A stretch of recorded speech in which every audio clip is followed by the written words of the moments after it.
Radha Damodara Radha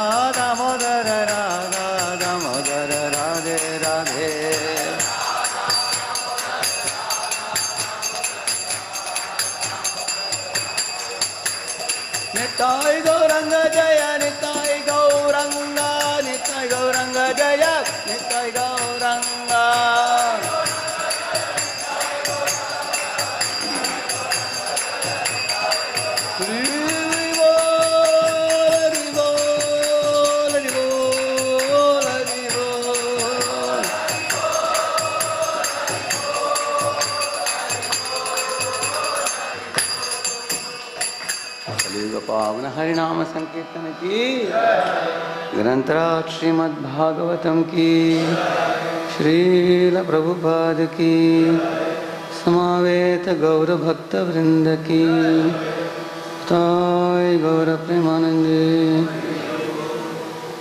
Om अज्ञानतिमिरन्धस्य, what is the bus number? What is the number? No, what is the bus number? I have to search my. Okay, I will search it.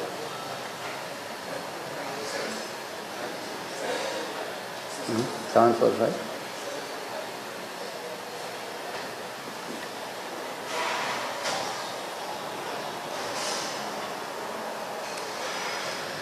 Om Ajnanatimirandasya Jnananjanashalaakaya Chakshurunmilitam Yena Tasmai Shri Gurave Namaha. Shri Chaitanya Manobhishtam Sthapitam Yena Bhutale Swayam Rupa Kadamakyam Dadati Swapadantikam Vandeham Shri Guru Shri Yutapada Kamadam Shri Gurun Vaishnavamscha Shri Rupam Sagrajatam Sahagana Raghunathanvitam Tam Sajivam Sadvaitam Savadutam Parijana Sahitam Krishna Chaitanya Devam Shri Radha Krishna Padan Sahagana Lalita Shri Vishakhanvitamscha Nama Om Vishnu Padaya Krishna Prishtaya Bhutale Shrimate Bhakti Vedanta Swamin Niti Namine Namaste Saraswate Deve Gauravani Pracharine Nirvishesha Shunyavadi Paschatya Deshatarine Namo Mahavadanyaya Krishna Prema Pradayate Krishnaya Krishna Chaitanya Namne Gauratvishe Namaha. He Krishna Karuna Sindho Dinabandho Jagatpate Gopesha Gopika Kanta Radha Kanta Namostute Tapta Kanchana Gaurangi Radhe Vrindavaneshwari Krishabhano Sute Devi Pranamami Hari Priye Pancha Kalpatarubhyascha Kripa Sindubhya Evacha Patitanam Pavanebhyo Vaishnavebhyo Namo Namaha. Jaya Sri Krishna Chaitanya Prabhu Nityananda Shri Advaita Gadadhara Shri Vasadi Gaura Bhakta Vrinda. Hare Krishna Krishna Krishna Hare Hare, Hare Rama Rama Rama Hare Hare. Om Namo Bhagavate Vasudevaya. Om Namo Bhagavate Vasudevaya. Om Namo Bhagavate Vasudevaya. Narayanam Namaskritya Naram Chaiva Narottamam Devim Saraswatim Vyasam Tato Jayamudiraye Nashtaprayeshva Bhadreshu Nityam Bhagavata Sevaya Bhagavatyuttama Shloke Bhaktir Bhavati Naishtiki Krishnaya Vasudevaya Devaki Nandanaya Cha Nanda Gopa Kumaraya Govindaya Namo Namaha. Welcome all of you for the Srimad Bhagavatam class this morning. I am going to speak in English today because the subject matter is a bit scientific subject today. Please repeat this verse. This is from the 7th canto, 4th chapter, text number 5. Savijitya disha sarva lokamschatrin mahasuraha devasura manushyendra gandharva garudoragan savijitya disha sarva lokamschatrin mahasuraha devasura manushyendra gandharva garudoragan. All Prabhujis together. Savijitya disha sarva lokam shakti mahasuraha devasura manushyendra gandharva garudoraga. All Mataji's together? They can see that? It is coming there? Right, please recite. All Mataji's together. Savijitya. I think it's not coming there. I think, is it coming? Any of you? Or together you can recite, all of you.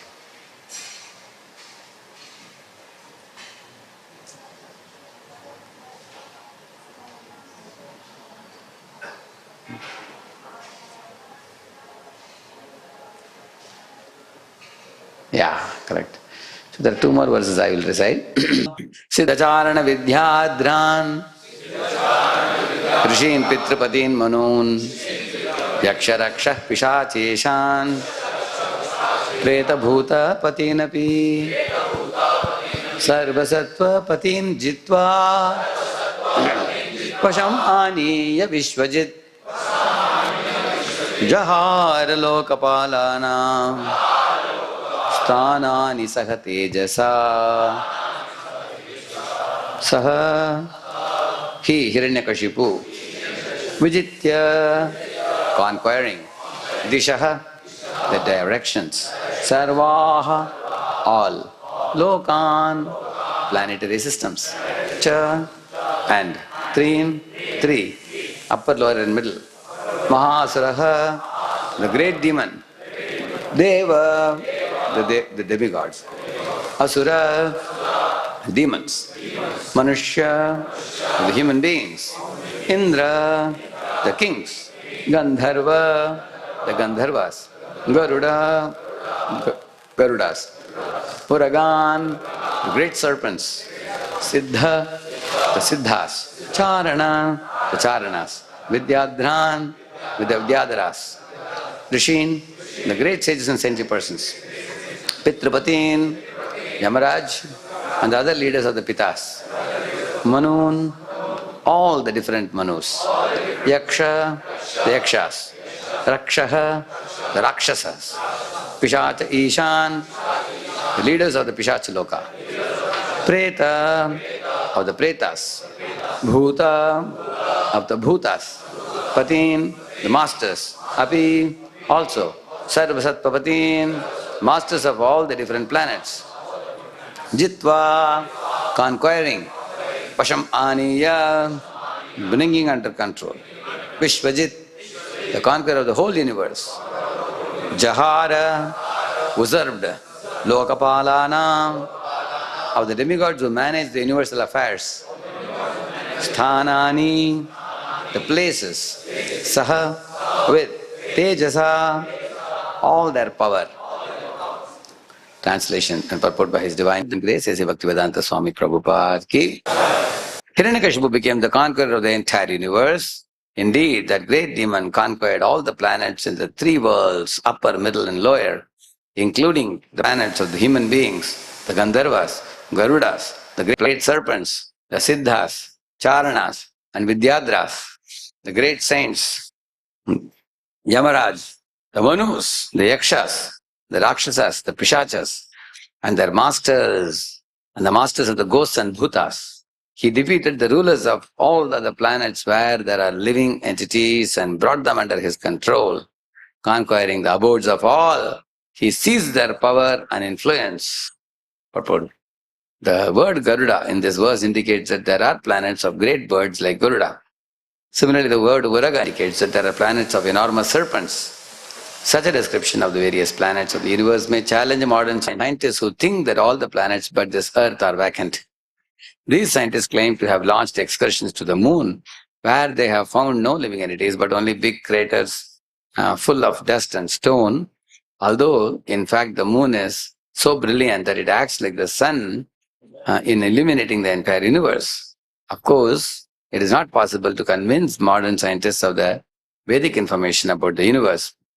Nonetheless, we are not very much impressed by the words of scientists who say that all the other planets are vacant and that only the Earth is full of living entities. Class का हिंदी अनुवाद कुटीर में हो रहा है, तो जिनको हिंदी में सुनना है कुटीर में जा सकते हैं. But they won't see the video. They won't. I'm going to show some videos. Behind they cannot do.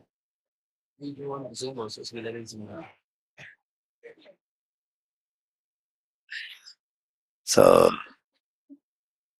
we are reading from the chapter Hiranyakashipu terrorizes the universe. There are two paths in this world: the path of materialism, the path of spirituality. Path of materialism means increasing our control over others, increasing control over nature, control over other living entities, control over the wealth, control over the land. Basically, one wishes to gain as much control as possible, keep everybody under one's custody. Like, for example, the British people in those days were colonizing different countries and they were usurping the lands. First, what they would do is enter a country, take over the country, rule of the country, knock down the king. Then after that, steal all the wealth of the country, like gold, silver, diamond and everything. And take the men as slaves, exploit the women, and also engage them in labor work. So this they have been doing, going to different parts of the world. They did in India also for a couple of centuries. They did that. And you get an idea when a country goes around trying to take the power, take charge everywhere. That type of influencing the other people of the world, the tendency is there in a conditioned soul, and Hiranyakashipu exhibited it in big proportion. He actually wasn't a small-time man that he wanted control over a small country. He wanted control over all the three worlds, upper, middle, and lower planetary systems. He thought that he can be the king of the universe. Of course, he can't replace Brahma. Brahma, Vishnu, Mahesh, he cannot touch. So below them, he thought that I can take control of this 14 planetary systems. Everyone and everything will be under my control. Everybody will be at my beck and call. In this way, the wetting agent, drying agent, heating agent like Agni, Varuna, Vayu, he told them all to submit resignation and told them, all of you get retired now only and go home. They asked, sir, but what are we supposed to do without doing our job? Otherwise, how will the control be taken care in the world? He said, everything I will do it single-handedly. What are we supposed to do? You just clap hands, he said. That's all. Hum karenge, aap tali bajayenge. Bas. So, in this way, the devatas were trembling in front of him. He took charge of everything, even the snakes and all the other creatures also, Rakshasas, Yakshas, everybody. This kind of powerful personality, you would have never seen in the modern times, contemporary times. There have been powerful people like Hitler, killed some 11 million Jews. After that, he committed suicide and died himself. So, of course, he's a great killer, big killer. But having control, even if somebody has, but how long can they have control? Hiranyakashipu was controlling the world like that for a short while. After that, Narasimha came and tore him to pieces. That's what Prahlad said. My dear Lord, when you came out of the pillar, you picked up such a powerful, mighty Asura and put him on your lap. And in front of my eyes, I saw you ripping him apart. So because you are so mighty and so powerful as Kala, I better salute you and surrender to you rather than surrender to my father who was defeated by you. Like that he said. That's intelligence. Somebody was reading a book called Hitler. So Prabhupada saw that. And he said, why are you reading on Hitler? You should read a book which talks about the killer of Hitler. He said, and that fellow was surprised. Really? Who is more powerful than Hitler? Prabhupada said, Krishna. And Krishna has time, Mrityu Sarva Harashchaham. In the form of death, Krishna takes away everything. Even the atheistic fellows who are yelling and shouting against God, you will see every moment they are losing their lives. When the sun is rising, sun is setting, one day is cut from their lifespan. Yeah, they will yell and shout for a while. Suddenly you'll find them dropping dead in the ground. Their body will be taken to the graveyard to be buried or burnt. Where is their guts? It cannot go on for a long time. In this way, the world has seen many atrocious fellows like Hiranyakashipu who trouble all the living entities. Actually, the living entities are not supposed to be under the control of an asura like him. They are supposed to be under the loving control of the Supreme Lord. The whole world is created by Krishna with all amenities and facilities and provisions for his own children, Krishna's part and parcels, living entities, to take those things for the food, clothing, shelter, everything, and then live a peaceful life, executing Krishna consciousness, purify the heart and go back to God. That's the purpose for which this world is created. But just like, say, there's once upon a time there was a bus where all the people are peacefully sitting. So the driver came in and was about to start the bus. But then suddenly one terrorist entered the bus with a pistol and told everybody, remove your purses. Everybody, whatever possessions you have, you have to give it. Anybody makes noise, you will be shot. Everybody started weeping, crying. Everybody got frightened. He said, shh, nobody should make noise. Just give your things. So now, of course, the police suddenly appeared there on the scene. You want to catch the terrorist, but the terrorist is saying, if you catch me, I will shoot somebody. So you will have a life loss. So now the police has a difficulty how to catch this fellow without any life loss. Correct? So these kind of fellows are trouble creators in the society. Sometimes they put bomb blasts in train where crowded people are going. Already there is so much heavy crowd. You put a bomb blast there. So these are nuisance creating living entities who are having that austeric mentality, demoniac mindset. Kshayaya jagato ahita, Krishna says. So actually these living entities not only not aligned with the Lord, they also want to act independent of the Lord. They also want to trouble other living entities. On one hand, they don't follow the Lord's laws. On the other hand, they also want to trouble the other living entities. Then the Lord says, Paritranaya sadhunam vinashaya dushkritam. Lord comes here to stop the living entities' nefarious activities. And also let the other living entities peacefully execute their dharmic duties and go back to God. That's why Lord came as Narsimha. So while talking about this, Prabhupada says here, there are so many living entities mentioned here, like Yakshas, Rakshasas, and Uragas, and Garudas, and many names are given here. In the scriptures, you find this type of names in many places. Like there is one verse in the Vishnu Sahasranama. Yo Sachandra Kanakshatra Disho Bhur Mahodadihi Vasudevasya Viryena Vidridani Mahatmanah Sasurasura Gandharva Sayakshora Garakshasam Jagat Vashe Vartatedam Krishnasya Sacharacharam. This whole Chara Achara means the moving and non-moving beings in this world are controlled by Krishna. And who are they? He's saying Sasurasura, there is Sura and Asura, Gandharva, Yaksha, Uraga, Rakshasa, all those names he is taking. Yeah. So, which means these are all beings existing in different planetary systems, in different places. So here Prabhupada is bringing up the point that modern people think that there is no life on other planets. I'll show you something.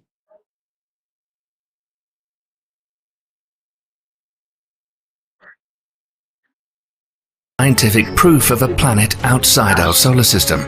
Today, thanks to advances in technology and scientific research, we've discovered over 5,300 exoplanets, alien worlds that are out there waiting to be explored.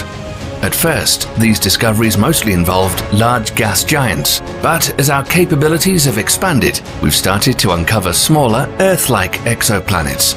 Scientists have already found more than 50 exoplanets with masses similar to Earth, and over 800 worlds with radius less than 1/2 times that of Earth. We don't know of many such planets orbiting in the habitable zone of their parent stars, where the conditions are just right to support life. But that's already correct now? So they have found 50 planets which are habitable, and they have seen the living conditions very favorable for living forms. So this is the starting to change. The planet has an atmosphere. Pluto and the Sun is a 6675 kilograms on Earth, would weigh as much as 120 cannot form on such a world. We've already seen examples of remarkable life adaptability on Earth. This they are talking about the 50 planets which are more habitable than Earth. They have found out recently. This is a very, very recent video it is.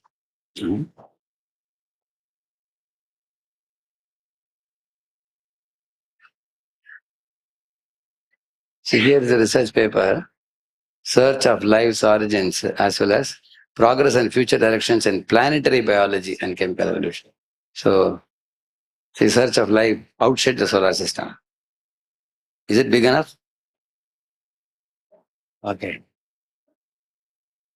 See now how to determine life while discussing, they are saying, you know, they have found out, they are coming up with new technologies to find out how to detect the life on other planets. See, goal to understand the nature and distribution of life in the universe, all over the universe. So what they are saying, till now we didn't even have the technology to detect life. What to speak of, identifying the life. The underlying scientific goal in searching for life beyond solar system is the same as the goal of Viking biology, experiments on Mars. Because in Mars they have found some living forms. They have found out through this thing. So there are compelling reasons to look for evidence of the origin of life on Mars. How that life came in Mars, they want to find out now. Because life has come on Earth already, we are seeing. Yeah. So in this way, if you go ahead, see they are saying, the approaches to detection of life outside the solar system. What are approach they are taking, they have explained. What is the planet? They said exoplanet. Exoplanet, which means outside the Earth, the other planets. Yeah.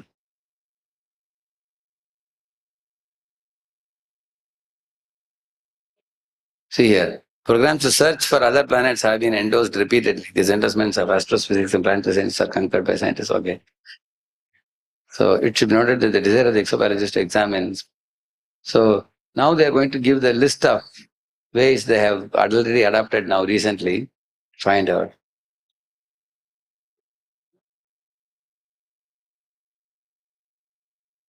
See here, to determine the frequency and morphology of nearby planetary systems, they will begin with that first objective. And then they determine the frequency of occurrence of conditions suitable to the origin of life. That's the second step.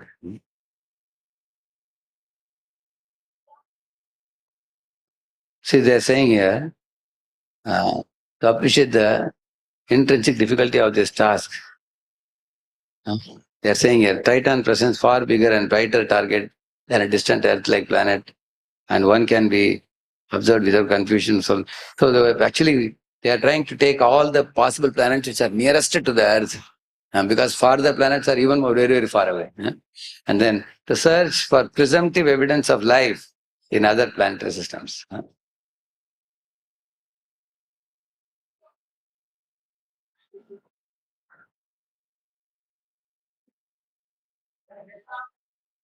See here.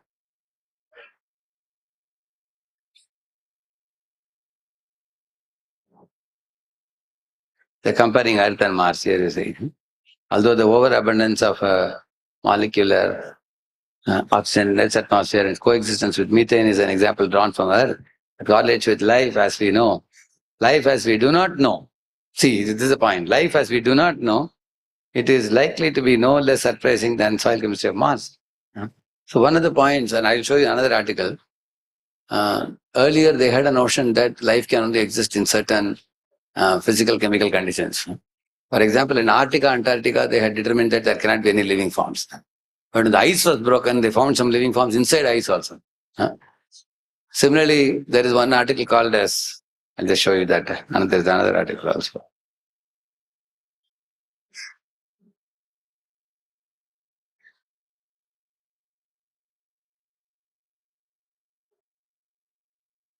Called fire bacteria. There's an article. It appeared in one of the science magazines. I don't have it here. So there are bacteria inside fire also, which they thought at one time inside fire no living beings can exist. But this bacteria has a body which can exist inside fire also. So then further they are search for evidence of extraterrestrial technology. First of all, you have to find the living forms. Then you have to find out what is the technology. Now they are saying their forms may not be similar to ours. They may be having much different forms. Just like our Shastras say, the Devatas actually can change their form at will. Like we even see Shurpanaka change their form, correct? No? Who else changed the form? Who? Indra changes his form, correct? No? They can change their form at will. They can disappear in one place, they appear in another place. And their forms are having competencies which are much different from humans. For example, they stand above the ground. They don't touch the ground. They don't blink the eyes. Their shadow doesn't fall on the ground. Many characteristics are different. They chant mantras, and through the subtle mantras, they are able to accomplish things. Like you see Devatas, they will get a sword and give it. Correct? Isn't it? Have you wondered how that's possible? So therefore, you have to see people with siddhis on earth. Like there have been people walking on water, yogis and all. So you have some idea of how the Ashtasiddhis work, even on earth. Then naturally you can extrapolate it to higher planets also.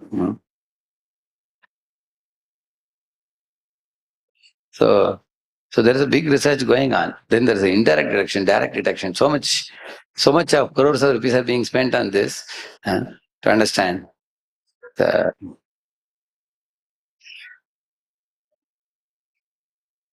See, here is an article. In this world, are we alone or somebody else also is existing? So here, I'll just show you.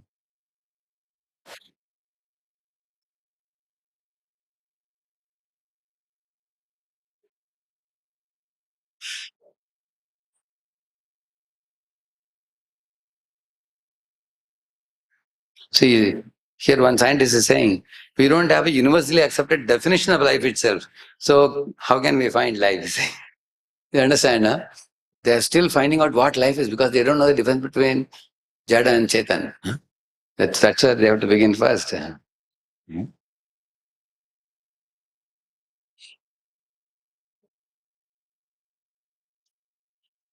I had one section of this I wanted to show you.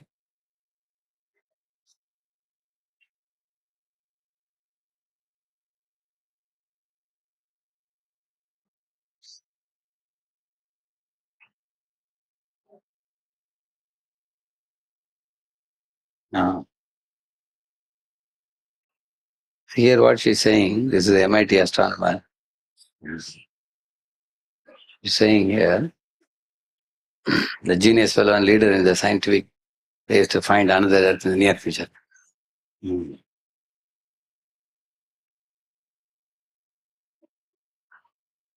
So designs are already underway for the next generation planet finder to be sent aloft the 2030s to 2040s, where living forms can be found. The MIT physics professor Sarah Seeger looks for possible chemical combinations that could signal the presence of alien life.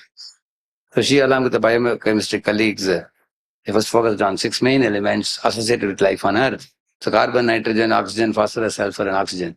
See, we are going to have so few planets, we have to get lucky, and I don't want to miss anything to say. And then, so here, one very important point is made here.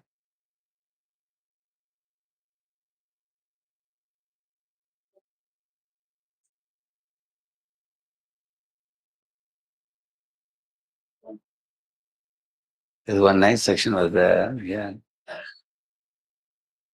Here, another point I mentioned here, you see. See, this is one of the questions we get from the public often. If there are aliens, how are we going to recognize them if they are really weird? One Goldman is saying, how do we find that we would consider them to be weird life? And how do we make sure not to be tricked by strange dead planets that look alive, mirages in the desert?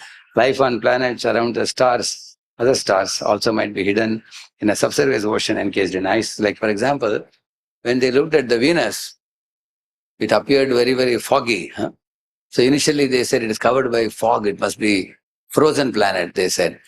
Another scientist said it is not frozen, it must be boiling oils which are leading to the fog-like smoke around the planet. Now just see, these two speculations are diametrically opposite. Correct, na? One fellow is saying it's it's frozen, which is lowest temperature possible. Another fellow is saying it is boiling oils. So much diametrically opposite speculations they can come up with. Like similarly, they say Mars, one side of the Mars is rotating like this around the sun. So one side is always frozen, another side is always hot. So in this way, the researchers are still in that level. Some exomoons also might be habitable worlds, as in the film Avatar, but even proposed future instruments are unlikely to have sufficient power to detect atmospheres of moons around giant exoplanets, they are saying. That means he's saying even the instruments are not able to, even future instruments, not even current instruments, they don't have sufficient power to detect atmosphere of moons around giant exoplanets, they're saying. So the habitable zone is a good start, which means instead of chasing after any planet, they're identifying some 50 planets they identified where conditions are very similar to Earth. So they are taking them as the primary target now, hoping that they can find living forms like they found in Mars symptoms of living forms. So the habitable zone is a good start, a way to zero in on signs of life made familiar. So what are the difficulties that will come here below? See here, the question has fueled more than 70 years of debate, but boils down to a simple observation. Our Milky Way galaxy has plenty of stars, plenty of planets, and plenty of time to develop intelligent life forms, some of whom might well have had billions of years to develop interstellar travel.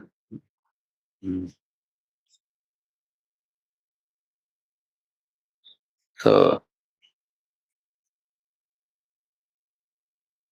see here they're saying vast amount of energy would be needed just to get us to our nearest neighbor star, Proxima Centauri, she said. It would just be incredibly expensive and require a lot of resources even to go to the nearest star. And once we or some other civilization reached such a distant destination, she said, another problem would be perpetuating the traveler's existence into future generation. Experts offer many reasons why somebody or something might be out there, yet beyond our detection. On the other hand, the ultra cautious might remind us that while a lifeless cosmos seems unlikely, they have exactly zero information one way or the other. Our chances of finding some life and are hard at work on the telescope and instruments that could make that future party starting epiphany a reality, which means there are multiple parameters here. You need instruments which are highly precise and to detect. Like nowadays, the old recordings can be made more fine-tuned now. You know that? You can hear them more loudly. In case you had a lower volume, now we can make the volume more louder now. The same manner, they're coming up with more precise instruments to detect. Plus, interplanetary travel is very costly affair and very far away also. Even lifespan may not fit also. One may have traveled very long distance, they're saying. And even after going there, the living forms may be existing. We have our own definition of what living forms are. Man thought that unless there is water, unless there is oxygen, nitrogen, then only living forms can live.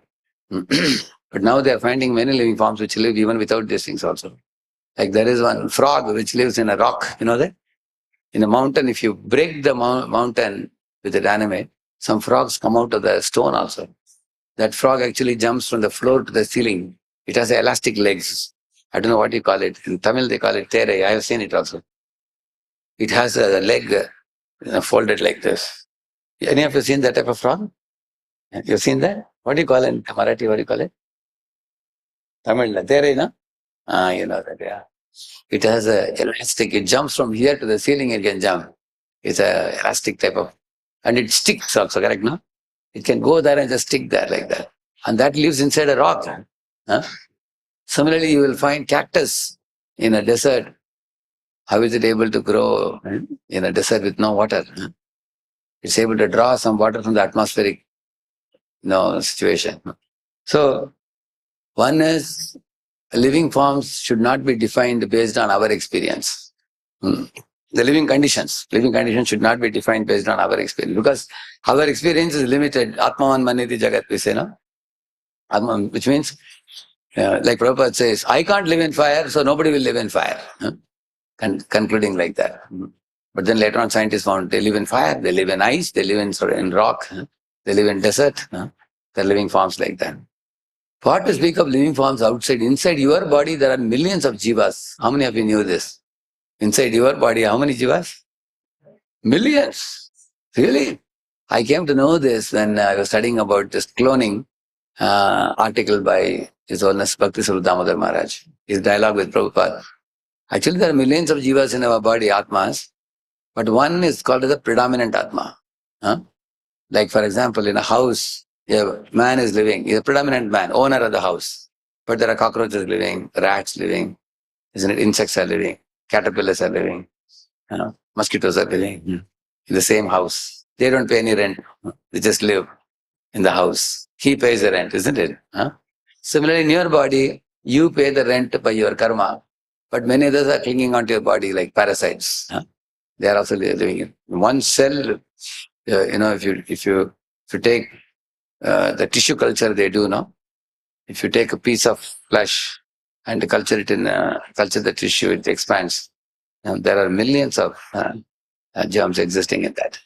That kind of millions of jivas existing like that. So, therefore, what to speak of the universe itself, our body itself is another big universe. The jiva is called as sarvaga. He keeps moving from one position to another. So, there is one book called as Alien Identities. If you read that book,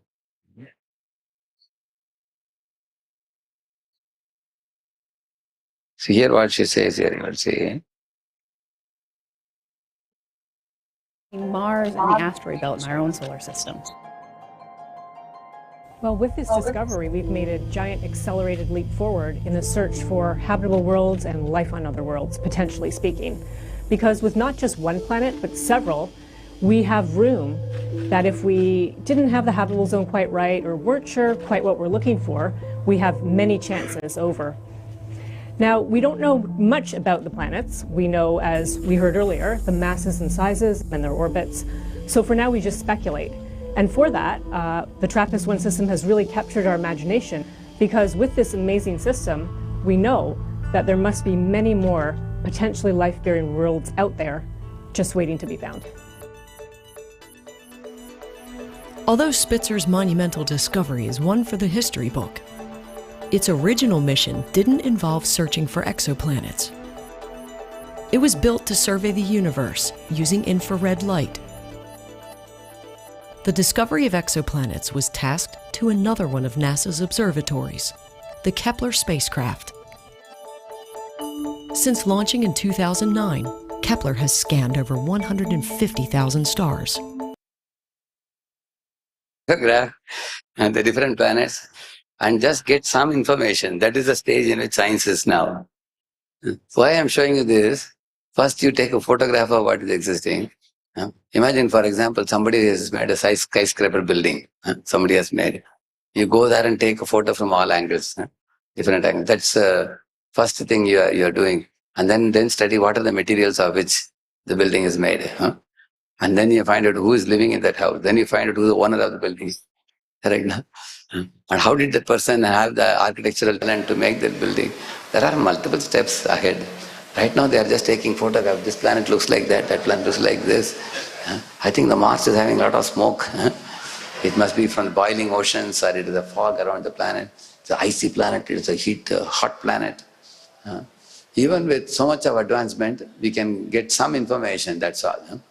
What to speak of, going to the planets and be able to detect. So when Prabhupada was asked about these questions, he said a very simple example. This reminds me, one time I asked one carpenter to make a cupboard, this kind of a cupboard for the books. So he asked me, how many books you want to keep? I said, these are the books you need to keep. So there were all spiritual books and spiritual literature, bulky books, many books, everything. So for him, he is most concerned about how to fit these books in the cupboard. Get on the wood, make a cupboard, polish it and everything, do it, put the books.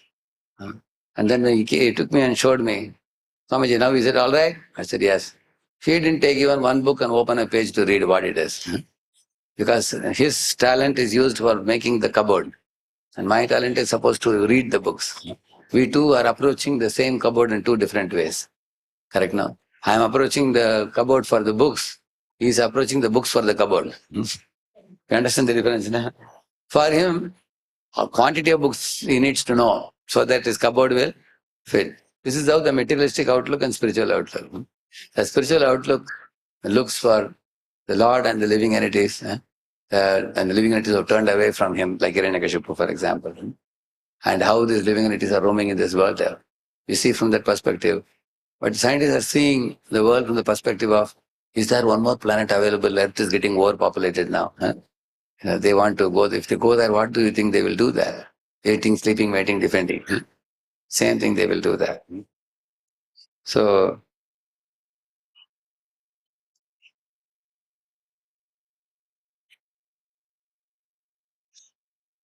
see, I wrote one article, the recent Chandrayaan thing which happened that time.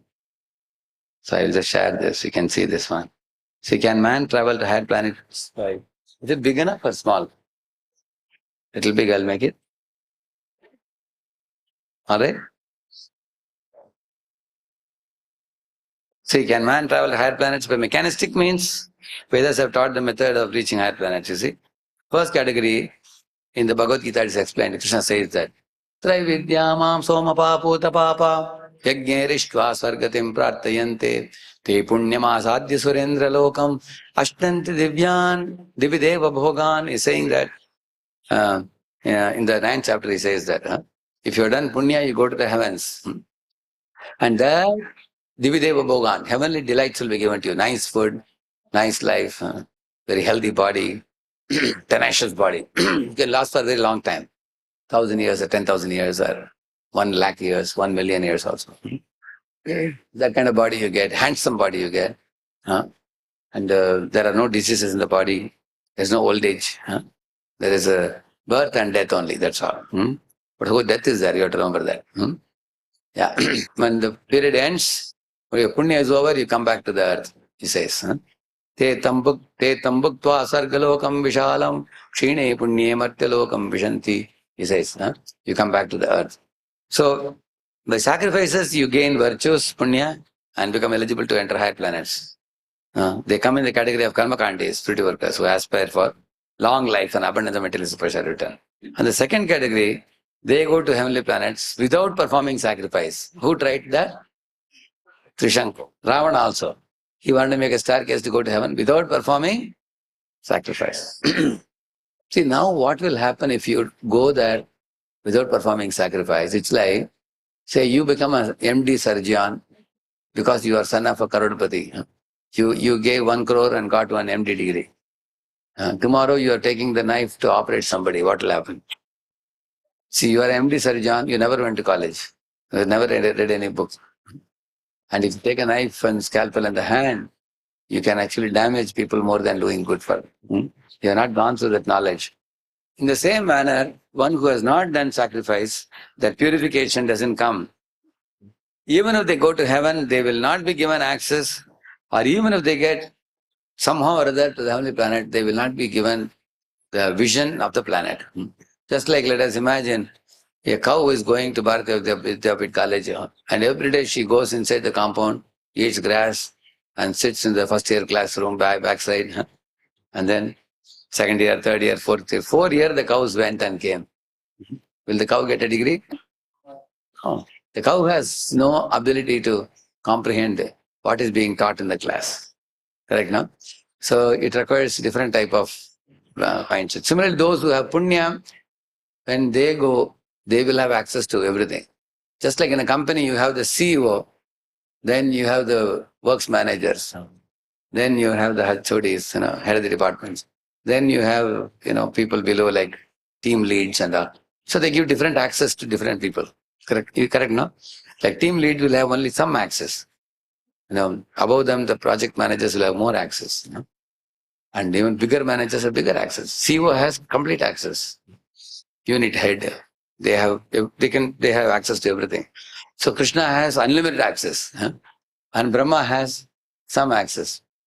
Like you may be aware of the past time, once when Brahma came to Dwaraka, so Krishna asked the servant to check which Brahma has come. And Brahma was surprised. He's asking, which Brahma? Is there any Brahma besides me? He asked. So the man went inside and asked Krishna, Brahma is asking like this. Krishna said, call him inside. So when he came in, Krishna gave an amazing, extraordinary experience for him. There were dozens and dozens of Brahmas came from different universes, multiple universes. They all came and bowed down to Krishna. Our Brahma had only 4 heads, and they had 8 heads, and 16 heads, and 32 heads, and 64 heads, and stacks of heads, and huge bodies also. And our Brahma was standing in one corner like a small rat, and they were all like elephants. Huge bodies. And our Brahma was trembling, seeing them. One amazing thing is said there. While our Brahma saw all the Brahmas, every Brahma saw only themselves only. They didn't see other Brahmas. Because their access was barred. They could see themselves, they could see Krishna. They could not see anybody else. But our Brahma was given special vision by Krishna to see all the Brahmas coming, offering obeisances with their mukut and everything and then going. Why he gave access to him? To see. So that means Krishna can give access to us and he can increase our access, reduce our access. He says that in Gita. Naham prakasha sarvasya yogamaya samavritah mudhoyam na vijanati loko mam ajam avyayam. He's saying. If I don't want to give access to somebody, I block the access. And if I wish to give access to them, I remove the curtain and show them the truth, he says. So, in the same manner, like 3 gunas, for example. Now, all of you are devotees here. So, you have studied about the 3 gunas, sattva, rajas, tamas. If some drunkard is lying in a gutter, he is in tamaguna. Somebody is very angry, passionate, beating up somebody, he's in rajaguna. Somebody is in sattva. You are right now given the vision to see what is sattva, what is rajas, what is tamas. First thing is to get educated. Second thing is to adopt a lifestyle which will transform the education into practical realization. And then you get the vision gradually, which we call a shastra chakshu, we call it. Similarly, those who have done punya, they will find certain activities very joyful. For example, any place you create, certain type of people will come. Say we open a gym and treadmill. So the boys and girls will come who want to keep body fit. You've seen that in treadmill or lifting weights, isn't it? That kind of people will come. Those who want to do that, isn't it? You open a temple like this, some pious souls who are eager to take darshan of the Lord, sit and hear the kirtans, hear the lectures, they will come. Or you have a gutter, don't drain the water in the gutter, keep the gutter water for 1 or 2 weeks. Who will come? Mosquitoes will come. For them it's a favorite place, isn't it? Yeah. Or you have even much bigger gutter, pigs will come. They like to be submerged in gutter. So, depending on one's mode, one comes and occupies that place, and that particular place. Similarly, the vision to see, the vision actually is given by the Lord according to one's adhikar. Just like in company or your position gives you bigger access.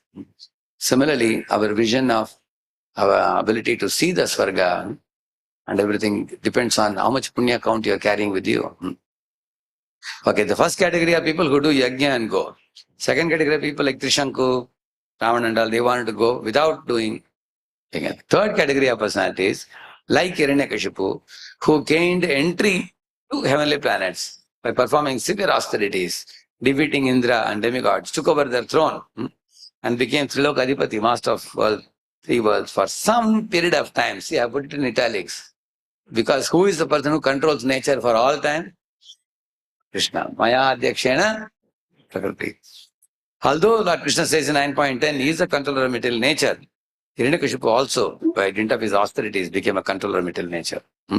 By forcing nature to give rains, give fruits, and he even took over departments of Agni Varna, which I read just now. But all this drama he could do for a short while by power of his austerities, and eventually was destroyed by Mahad Aparad to Prahalad. Then there are fourth category of personalities like Arjuna, who gained entry into heavenly planets, inspired by Krishna, obtained celestial weapons from Indra and Shiva and many other demigods, and became a blessed one. Now the first category are people who do punya and go.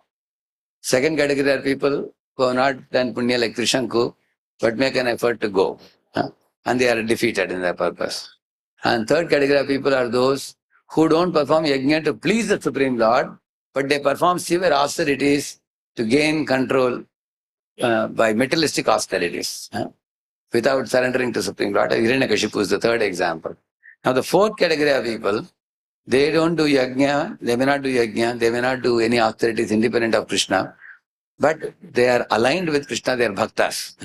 And if Krishna decides to send them to heaven, he just has to make one call. Indra, my devotee is coming there. Take him. Give him your celestial weapons. That's all. And a devotee is sent there. Immediately. Inspired by Krishna. Obtained celestial weapons from Indra. Pashupatastra he got from Shiva. Correct, no? So there are innumerable evidences of earthly beings going to heavenly planets. Like Muchukunda Raja, why he was given entry to heavenly planets? Because he was going to assist Devatas to drive out the Asuras. Correct, no? Similarly, we hear about Katvanga Raja also. Devatas allowed him entry because he went to not trouble the Devatas, but to assist the Devatas. Ayati, Nahusha, and all those people. Although ascending to higher planets is difficult for a common man, it is not an impossible task. In the light of the above, what do we conclude about Chandrayaan-3 landing on moon? You see, when Columbus discovered America some few hundred years ago, Europeans entered the country and eventually they developed the country materially by increasing the facilities and amenities for better eating, sleeping, mating, and defending. Forward march in material progress without much attention to spiritual emancipation has been the trend of all living entities in the conditioned state. Or state of mind. You understand the point? That means living entities always think how to make material improvement in this world. Better eating, better sleeping, better mating, and better defending. And nothing to do with God. They think like that. They don't have any superior goal. Whether they go by sea, ocean to find a country like America, or they go by air and find out the moon planet, the goal is same and nothing more. Unless they have a spiritual outlook of life. So what is the purpose of them looking for another planet with life? Because they are thinking that some other population can be asked to go there. You can move to another place because it's getting overloaded in this planet. They are thinking like that. See, India landing on moon is certainly a great scientific achievement from the point of view of so many thousands of space research scientists involved in the task. For the first time, Indians with their scientific research in space have been able to put his foot, not yet, put the foot of an unmanned space vehicle on moon. You know the difference? Unmanned vehicle means there is nobody in that vehicle. They just send a vehicle to either photograph the planets or to land in the planet. There is no living being who has gone there. On moon, and certainly it is an extraordinary feat to achieve from the point of view of regular inventions in science made as appliances for our daily use. Soon there may be a possibility of people visiting moon, like visiting to Shimla or Ooty or Nainital and other hill stations. But people may even consider going to moon for honeymoon. After a few years of advancement in space research, along with necessary technology to transport people from Earth to moon. Sounds thrilling, isn't it? So many of the scientists who send Chandrayaan-3 are also devotees of God, and they can tell you their story, how ardently they pray to Balaji to make this event happen. Actual ISKCON connected Chandrayaan-3 is Sri Ram Prabhu, whose team designed 11 chipsets in 2005, which were used in Chandrayaan-3. He's a ISKCON devotee, that fellow. And when a Jiva fervently prays the Supreme Lord to attain a particular goal, then Krishna says, Ye tamam papadite. Okay. Sometimes Krishna allows someone to do some very difficult thing. He bestows it based on the proportion of endeavor that Jiva has put, and the prayer merits, efforts put, and the prayer merits earned, based on that. And the intensity of desire, three things. If the desire is intense and efforts are also put not just the intensity of desire, but also efforts also. And then the prayer merits earned. Based on these things, one may be awarded. So before we start transporting hundreds and thousands of people from the earth, let us prepare our mind first by asking a question: whether are we ready? By the type of lifestyle we lead based on industrial revolution, consumer-based culture, we have spoiled the environment of earth by polluting air, water, food, city environment, all these things. So few people have utilized the resources of earth to genuinely awaken love for God. So there I had quoted this: scientists discover planets more habitable than earth. You see? Now say, suppose man is able to live on moon by transporting crores of people from earth to moon. Will he mess up that planet also? Or will he preserve the pure environment provided by God? ChatGPT or Bard, if you see, I heard, refuses to write foul language remarks now. You know that? ChatGPT will not give you, if you want to write any foul language to your friend, because of its initial design. Huh? That's great. In the long run, whether it will remain so after it goes to the hands of other type of people, we don't know. Correct, no? How many of you know that ChatGPT refuses to give foul language? You know that? Because the initial designers have designed it like that. But some other crooked fellow like Hiranyakashipu may come later. Huh? He may change it also. Correct, no? Similarly, let us say God gave us one more nice, unspoiled planet like Moon or many other planets to live. Will we utilize that resource properly? Are we qualified for that now or not? What do you think? How many of you feel we are not qualified yet to use another planet properly? Okay, how many of you feel that now all the human beings on earth are perfect gentlemen? You know, they are qualified to receive one more gift planet from God because population is too much. Anybody? Yeah. That is possible only if we chant Hare Krishna, purify our heart of base mentalities and learn the art of loving God and loving all. Otherwise, what we did to the earth, the very same thing will repeat in another planet also. So that is the point I took like this. This is the first article I wrote. Then one more I had written. Second article, where what I had written there was about the moon planet mentioned in the Srimad Bhagavatam. The Chandra mentioned it's much, much more farther than the planet that the distance that these people are talking about. So, if you read our Sadaputa Prabhu and people like our Michael Cremo, what they have mentioned is, say for example, the India country versus Indian map, is it the same? For example, ant is moving from Maharashtra to Tamil Nadu in the map. Is it same as you moving from Pune to Tamil Nadu? It's a difference between earth and sky. Similarly, what they have talked about is the Chandra, that what they are talking as Chandra, the distances that scientists have mentioned, that they are calling it moon. But what the Shastras talk about is pretty farther than that, if you see. Therefore, and also the Shastras give explanation about very highly evolved living forms of devatas in many other planets also, like I read in the purport here. But many of us have a notion when we go to the planetariums and all, oh, we can see through the telescope so many things. Because the way some scientists present you is as if the whole universe is in their grip. They speak like that. But this lady was very honest. You saw that, right? I showed the video. What she's saying, first of all, our idea of living forms is very limited. Nowadays, even in African safari, they're coming up with new creatures. They're excavating, finding out. So many.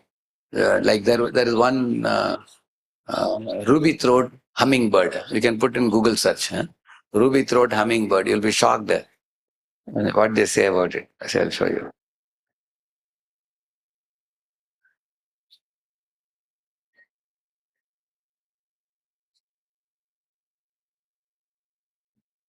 See, this is the one. Ruby throat hummingbird. What is so special about this? See what they are saying here. You can see.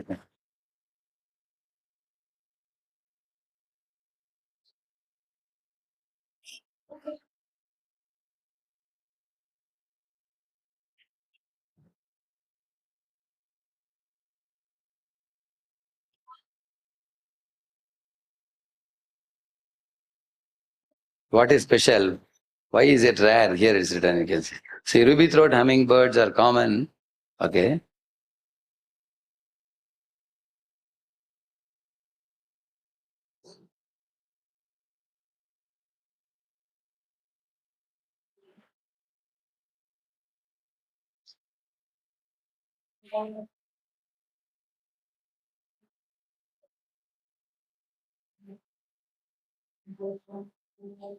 See here.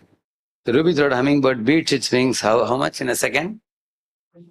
53 times in a second. The extremely short legs of the ruby-throat hummingbird prevent it from walking or hopping. Okay.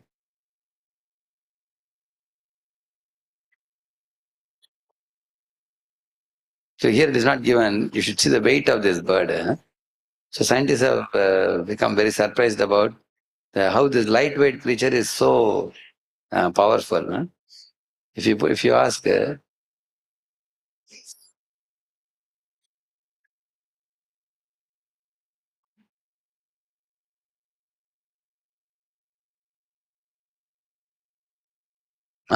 he says here, see,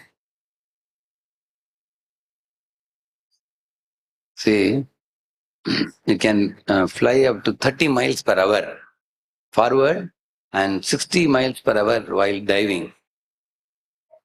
Huh? Where is it given? It's only 3 grams. It's given here? It's 3 gram weight. How much weight? 3 grams. This is shock to the scientists. Like, have you seen a bird with 3 gram weight? See, they can beat the wings more than 50 times per second. See, they can fly straight across Gulf of Mexico in a single flight during their seasonal migration. Their feet is okay. So it's a 3 gram bird. That was. So now they're finding this kind of new findings keep coming. But Shastra's Padma Purana says there are 8.4 million species. How they are divided, Jalaja, Navalakshani, Savalakshmishati, they're rigidly fixed.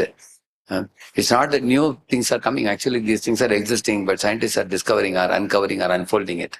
They're finding, even on Earth. If you ask, for example,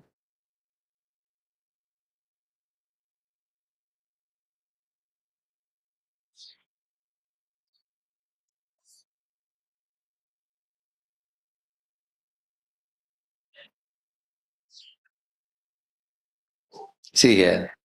See, the first time gorilla was discovered by European was in 1860s by Paul, he's saying, zoologist and anthropologist. Saw a live gorilla during his travels through Western Equatorial Africa in 1856, 1859. That means gorilla, it's not that gorilla existed only now, but he discovered it. Discovered means he found it only in 1860, not much before. Wow. Such a big creature like gorilla, I don't know how many more smaller creatures they would have missed it. Can see that. So therefore, you will see that many, even on Earth, there is so much research has to be done. And what to speak of other planets, that lady was honest. She said, first of all, we have our own idea of what a living form should be. See, imagine if somebody tells you that there is a bird which is 3 gram, will you believe?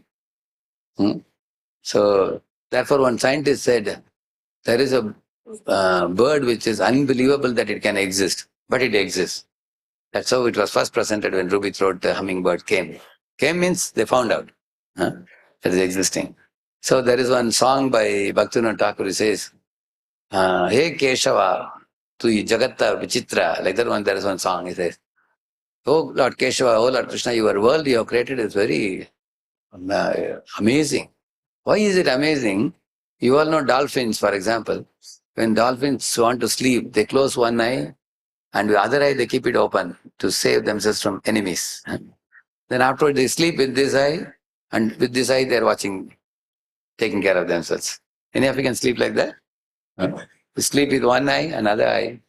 There is another fish which has got a torch over his head. When he is moving in the water, it throws light long distance. Very amazing. Similarly, a bird goes out of the nest far, far away to bring some food, isn't it? Now, how does the bird find the house? Bird doesn't have a GPS. How does he find? Anybody knows? How? Say, for example, a bird went from Pune to Mumbai to fetch some food. Of course, I don't think Mumbai will get it. Huh? He went to some place, some village. He fetched some food. Now he wants to come back to his nest. Who will give him GPS to come? Because the bird in the head has an inbuilt map of his location. Even you can try this, catch one rat from this campus and leave the rat in market yard and come, again it will come back here. Because the rats, cats, birds, they have got a map in their head. It's a, Lord has given them that ability to find out their living place. It's very amazing. So that's why Bhaktivinoda Thakur says very amazing creatures. We had this honeybees, how they make honeycomb, isn't it? It's extraordinary.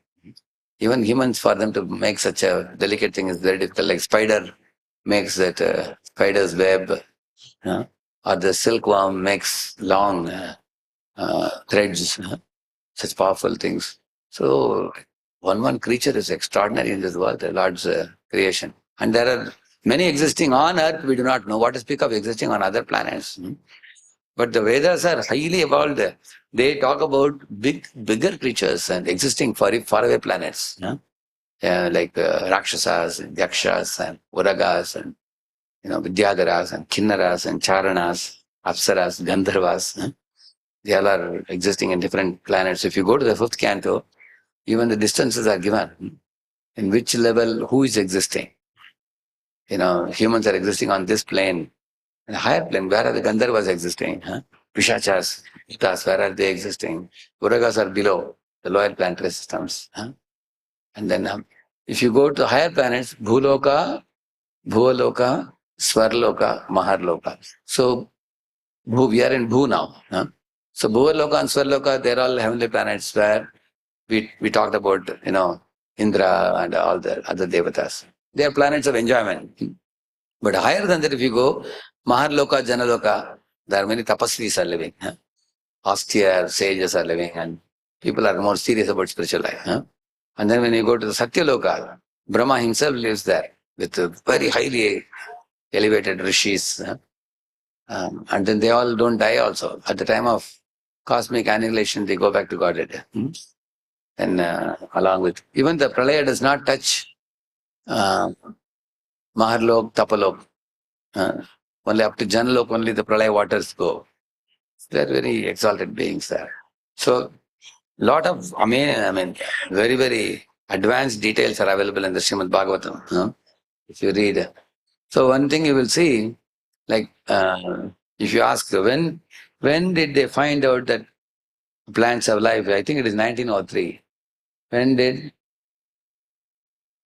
scientists discover that plants have life? You will see.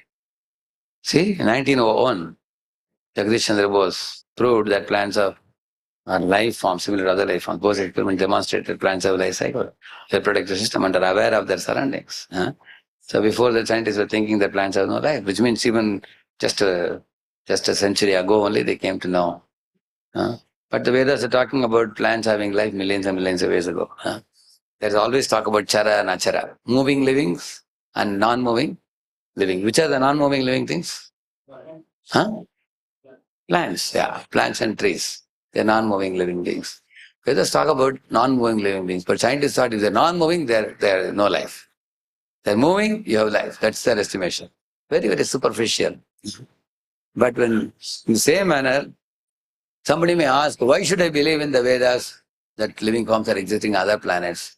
We will figure out, we'll go to the laboratory or the, planetarium and we will figure out living forms on other planets. Oh, that lady is saying that even whether future instruments will be sufficient to reach to all these planets and get information, we can't say now. Neither she's saying. That means if you have seen this, they're all very far, far away. Planets also. If you see this,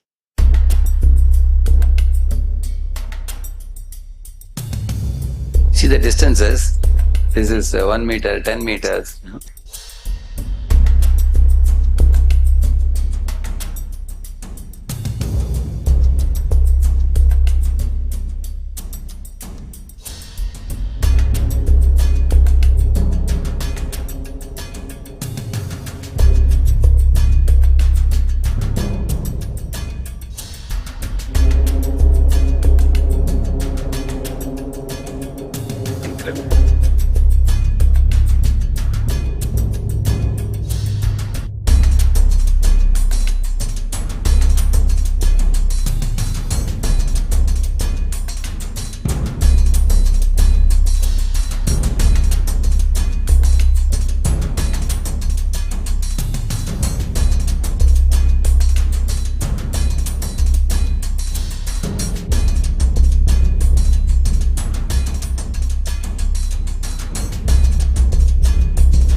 Full Brahmanda.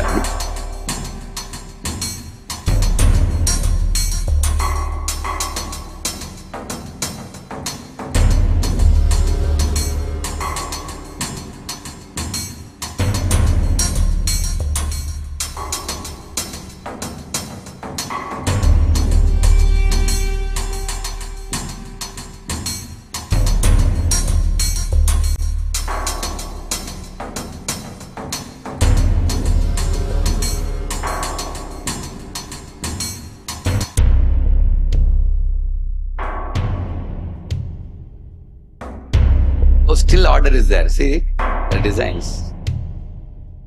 Design, you go lower, still all the designs. Even at that level, see the helix.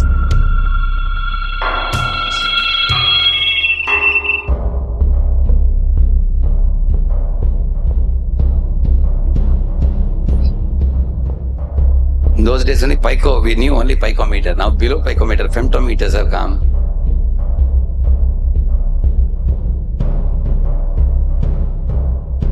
That's all.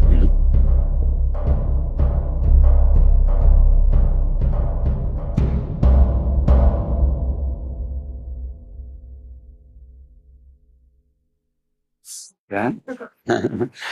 So, isn't it? That macro and micro level. So, at the most, they can make some observation. Imagine going to reaching all these different planets and finding out more details. And even if some equipment comes to reach other planets, we also will need the adhikar to go to those planets and access also, just like I was telling you.